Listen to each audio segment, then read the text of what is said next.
जंगल में बारिश का मौसम आ गया था। दिन रात बिना रुके बारिश हो रही थी। जंगल के पक्षियों के घरों में खाना ख़त्म होने लगा था। डोली चिड़िया अपने घर में बैठी हुई थी और बारिश के ख़त्म होने का इंतज़ार कर रही थी।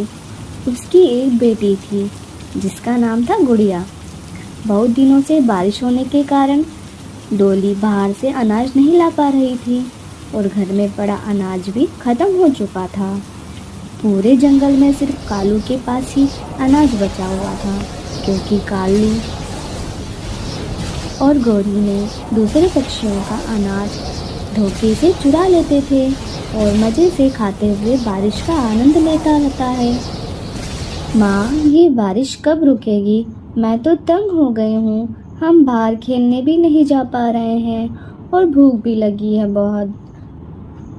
बेटा गुड़िया, बारिश बंद जैसे ही होगी मैं अनाज लेकर आऊँगी, फिर हम दोनों आराम से खाएंगे।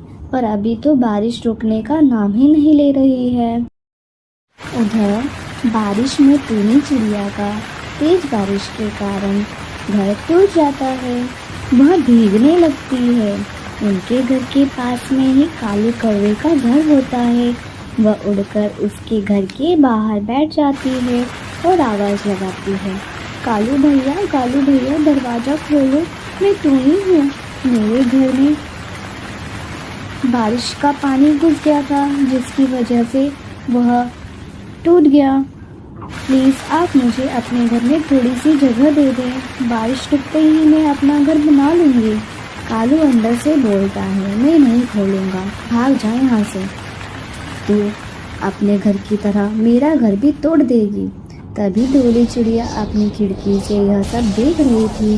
फिर डोली चिड़िया टूनी को आवाज़ लगाकर कहती है, टूनी, आप मेरे घर में आ जाइए, नहीं तो बारिश की वजह से आप बीमार पड़ जाएंगी। टूनी उड़कर डोली के घर में चली जाती है। टूनी कहती है, डोली तुम्हारा बहुत बहुत धन्यवाद। डोली कहती है, टूनी तुम मेरी दोस्त हो, एक दोस्त ही दोस्त के काम ना आए तो क्या फ़ायदा ऐसी दोस्ती का। थोड़ी देर में ही सुबह हो जाती है पर बारिश रुकने का नाम नहीं लेती। माँ, मुझे बहुत भूख लग रही है, अब भूख बर्दाश्त नहीं हो रहा है। ठीक है बेटा, मैं बाहर जाकर कुछ अनाज ढूंढ कर लाती हूँ। टूनी कहती है, तुम कैसे जाओगी? बाहर तो बहुत तेज बारिश हो रही है। टूनी, पर मुझे जाना ही पड़ेगा। मेरी गुड़िया 2 दिन से भूखी है, मुझे इसे इस हालत में नहीं देखा जाता। आप इसका ध्यान रखें, मैं अभी अनाज लेकर आती हूँ। जैसे ही डोली जाने लगती है वैसे ही डोली चिड़िया का घर भी गिर जाता है और टूट जाता है। सभी ने जैसे तैसे अपनी जान बचाई पर वह बारिश में भीगने लगते हैं। उधर कालू कौवा यह सब देखकर हंस रहा था। माँ, अब हम कहाँ जाएंगे? अब तो हमारा घर भी टूट गया। तभी वहाँ से रूनी चिड़िया गुजरती है। डोली, तुम्हारा घर भी टूट गया, मेरा भी घर टूट गया है। मैं एक पास ही में एक गुफा है, वहाँ जा रही हूँ, तुम भी चलो मेरे साथ। फिर सभी उड़ते हुए उस गुफा की ओर जाते हैं और गुफा में पहुँच जाते हैं। अंदर जाकर देखते हैं वहाँ तो बहुत सारा अनाज पड़ा हुआ है। देखो डोली, यहाँ तो बहुत सारा भोजन पड़ा है, यह किसका है? वह सब आवाज़ लगाते हैं पर कोई भी आवाज़ का जवाब नहीं देता है। गुड़िया कहती है, माँ, हम यह अनाज खाते हैं, बहुत भूख लगी है, तब सब मिलकर भोजन करते हैं। टूनी कहती है, रोनी, तुमने तो हमारी सारी परेशानी दूर कर दी। यहाँ हमें घर के साथ साथ अनाज भी मिल गया।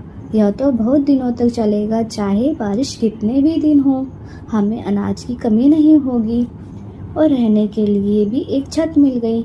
उधर कालू कौवे का घर गिर जाता है और उसका अनाज और वह पानी में डूबकर मर जाते हैं।